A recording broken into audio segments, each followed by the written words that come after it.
All right, I just cleaned the wood stove. What a fucking disaster. At least you're clean, and we got a clean table. Let's bring her in.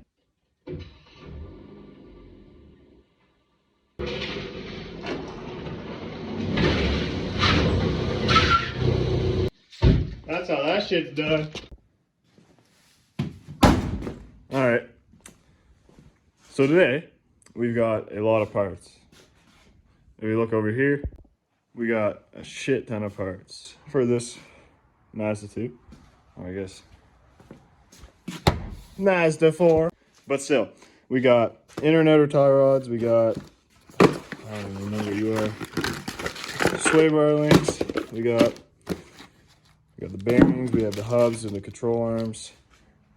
Pretty much the only thing this thing's not getting is new struts, but that's another time. But anyway, the main issue with my car right now, this is my daily driver. We call her the Jelly Bean because of her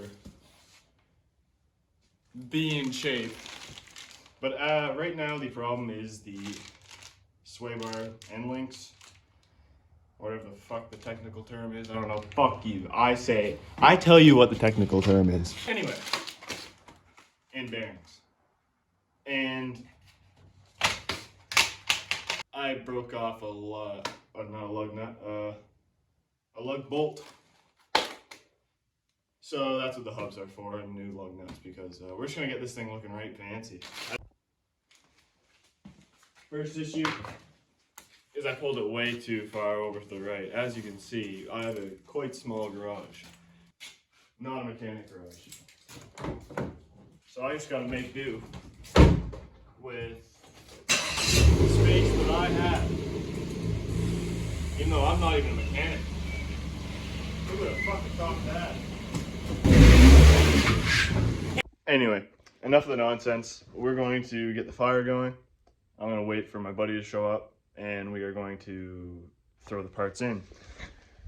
Get this bitch driving straight again and no clunky. Just about done with you.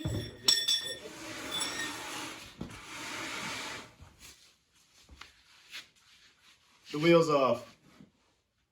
Wow. Alright.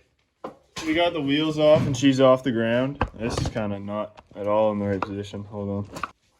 Good enough. So basically we're going to take the brakes and assembly off, so the rotors, the caliper, the pads. And then we're going to have to take the axle nut off and then just start stripping shit off from there.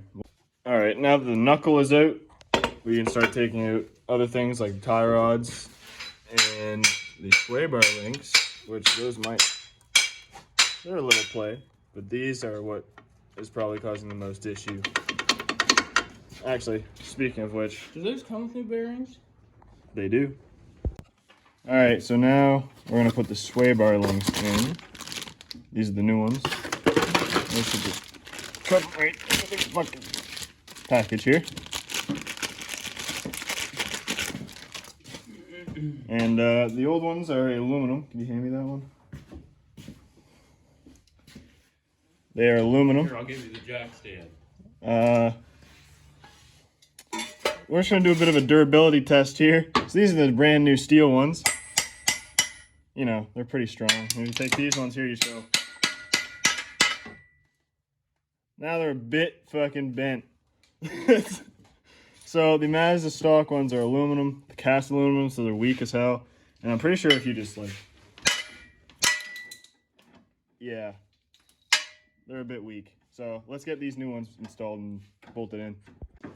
All right, so you just take, I don't think it matters what side goes where, to be honest with you. No. You just take bigger and you take the nuts off. And you put her in like that. And in like that. And just like that. You gotta make sure your ABS line's on the right side though. Then you just put the nuts back on. Should we thread lock these? No. Okay. That's that, I guess. And then all you gotta do is just tighten them down. Uh-oh. We're gonna have to tackle from the back side here.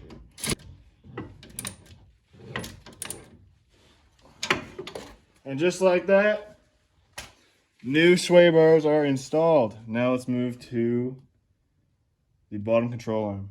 All right, to take off your control arms, there's gonna be a bolt here and a bolt down, this one down here. And that should just drop the whole thing. The new control arms I got have all new bushings and everything. And as you can see, this one is wore out. All right, once you get your old control arm bolts loose, you can just fucking grab a hold of her. And you can see that this one is getting old and wore out. These bushings are completely gone. That's okay, because we got a brand new one. And this one just goes right back where this one came from. But I would suggest just cleaning it up a little bit. And maybe getting some of that nasty stuff out of there. And then you can just put it back in the thick end first. Uh-oh, hold on. There we go. A lot of stuff in the way here. And just like that, you can get her bolted in.